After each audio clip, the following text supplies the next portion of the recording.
নমস্কার। আজ আমি আবারও একটি নতুন ভিডিও নিয়ে উপস্থিত হয়েছি। আজকে আলোচনা করব মীন রাশি।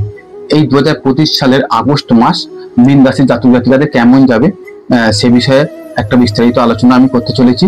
তাই আপনার রাশি যদি মীন হয় বা আপনার লগ্ন যদি মীন হয়, আপনি কিন্তু এই ভিডিওটি সম্পূর্ণ দেখতে পারেন।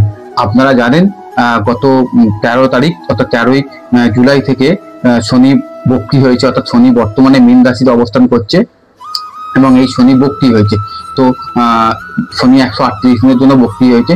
এই বক্রী শনি কিন্তু মীন রাশির জন্য খুব একটা ভালো ফল দেবে না। মীন রাশি কি ধরনের নেগেটিভ ফল দান করবে, হেলথের জায়গায় খারাপ ফল দান করবে এবং মীন রাশি কিন্তু খরচপাতি এই সময় বাড়বে, ভুল ইনভেস্টমেন্ট কিছু করিয়ে দেবে। তাই কিছুটা দিন, সামনে 3-4 মাস 138টা দিন কিন্তু মীন রাশি জাতক জাতিকাকে যথেষ্ট সতর্ক থাকতে হবে। মীন রাশি 3টি নক্ষত্র নিয়ে গঠিত। এক হচ্ছে পূর্ব ভাদ্রপদ, বৃহস্পতি নক্ষত্র, উত্তর ভাদ্রপদ, শনি নক্ষত্র এবং রেবতী অর্থাৎ বুধের নক্ষত্র। তাই এই রাশির জাতক জাতিকাদের হেলথের জায়গা কিন্তু এই নতুন মাসে ভালো যাবে না। এই মীন রাশির 2025 সালের আগস্ট মাস হেলথ নিয়ে ভোগাবে। আপনাদের এডুকেশনের জায়গা কিন্তু ভালো, আপনাদের কর্মের জায়গাও যথেষ্ট শুভ, কারণ আপনাদের লগ্নপতি এবং দশম ভাবের অধিপতি বৃহস্পতি চতুর্থ ভাবে অবস্থান করেছে। এই বৃহস্পতি আপনাদের ভালো ফল দান করবে, অর্থাৎ কর্মের জায়গায় আপনার রাশি যদি মীন হয় আপনি ভালো ফল পেতে চলেছেন। আপনারা যারা অর্থনৈতিক কষ্টের মধ্যে ছিলেন, টাকা ইনভেস্টমেন্টের জায়গায় যারা চিন্তা ভাবনা করছিলেন, তাদের কিন্তু ভালো সময় আসতে চলেছে।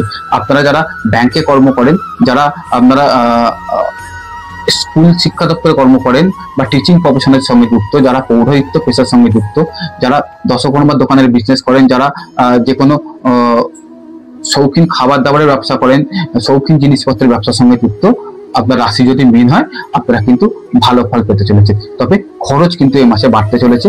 বন্ধুদের দ্বারা উপকার উন্নতি হবার যোগ এই মাসে দেখা যাচ্ছে।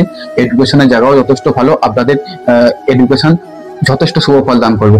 আর্টস নিয়ে যারা পড়াশোনা করেন বা যারা জিওগ্রাফি নিয়ে পড়াশোনা করছেন, জিওগ্রাফি নিয়ে উচ্চবিদ্যা করতে চাইছেন বা জিওগ্রাফি নিয়ে উচ্চবিদ্যার সঙ্গে যুক্ত, তাদের কিন্তু এই নতুন মাস যথেষ্ট ভালো ফল দান করতে চলেছে। আপনারা পড়াশোনার জন্য যারা বাইরে আছেন তারাও ভালো ফল পাবেন, কিন্তু আপনাদের বিবাহিত জীবন কিন্তু এই মাসে খুব একটা ভালো ফল দেবে না। অর্থাৎ যাদের দীর্ঘদিন ধরে বিবাহ হচ্ছে না বা বিবাহের জায়গায় বাধা সৃষ্টি হচ্ছে, এই নতুন মাসও কিন্তু আপনাদের জন্য খুব একটা শুভ নয়। শনি বক্রী হয়েছে, বৃহস্পতি চতুর্থ ভাবে বসে আছে, রাশির দ্বাদশ স্থানে রাহু অবস্থান করছে। প্রত্যেকটা গ্রহ এই ট্রানজিট, একটা বড় বড় ট্রানজিট আপনাদের জন্য কিন্তু বিভিন্ন রকমের ফল দান করতে চলেছে। দ্বাদশ ভাবে রাহু কিন্তু আপনাদের অতিরিক্ত খরচ করাবে, ভুল জায়গায় ইনভেস্টমেন্ট করাবে। ইনভেস্টমেন্টের জায়গায় আপনাদেরকে সতর্ক থাকতে হবে। কর্মের জায়গা আপনাদের শুভ। বিবাহিত জীবনে কিন্তু আপনাদের বিয়ের জায়গায় এই মাসে একটু লেট হতে চলেছে।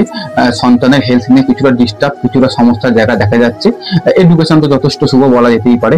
দ্বিতীয়ভাবে ধনভাবের অধিপতি মঙ্গল এবং ভাগ্যভাবের অধিপতি মঙ্গল সপ্তম ভাবে বসে আছে, ব্যবসা স্থানে বসে আছে। তাই এই মঙ্গলও কিন্তু আপনার রাশি যদি মীন হয় আপনাদের ভালো ফল পেতে চলেছেন আপনারা। কিন্তু মীন রাশি মানে কি, মীন রাশি জাতক জাতিকারা একটু চাপা প্রকৃতির হয়, একটু আবেগপ্রবণ হয়, এদের একটু ঠান্ডা লেগে যাওয়ার প্রবণতা বেশি মাত্রায় দেখা যায়। তাই জন্মচাট কিন্তু আপনাদের বিশ্লেষণ করা অবশ্যই দরকার। যদি আপনাদের জন্মচাটে শনির অবস্থান খুব খারাপ থাকে বা বৃহস্পতির অবস্থান আপনাদের খারাপ থাকে, নবতারা চক্রে বৃহস্পতি বা শনি খারাপ নক্ষত্র পায়, আপনাদের কিন্তু কর্মের জায়গায় কিন্তু ডিস্টার্বের সম্ভাবনা এই নতুন মাসে দেখা যাচ্ছে। তাই আপনারা সাবধানে থাকুন। এছাড়াও মীন রাশি 7.5 চলছে, শনি যারা জন্মচাটে অশুভ, আপনাদের ফ্যামিলি লাইফে ছোটখাটো ঝামেলা আসতে পারে। আপনাদের পরিবারের গুরুজন, মাতৃ বা মাতৃকুলে কারোর শরীর খারাপের জায়গায়, মানে হেলথের জায়গায় যথেষ্ট সম্ভাবনা, ডিস্টার্বের সম্ভাবনা আপনাদের দেখা যাচ্ছে। তাই শনিকে ভালো থাকা মীন রাশি বা মীন লগ্নের জাতক জাতিকাদের কিন্তু অবশ্যই দরকার। নিজেদের ব্যক্তিগত জন্মচাটটা আপনারা একটু বিশ্লেষণ করে নিন, কারণ আপনার রাশি যদি মীন হয় এবং শনি যদি আপনার জন্মচাটে খারাপ অবস্থানে থাকে, আপনাদের কিন্তু সামনের দিন কিন্তু যথেষ্ট অশুভ আসতে চলেছে, সেটা বিশেষত হেলথের জায়গায় এবং ইনভেস্টমেন্টের জায়গায়। আপনাদের এই নতুন মাস আগস্ট মাস ভালো কাটুক এবং আগামী দিনগুলো আপনাদের আরো ভালো আসুক, ঈশ্বরের কাছে এই কামনা করি। সকলে সুস্থ থাকুন, ভালো থাকুন। নমস্কার।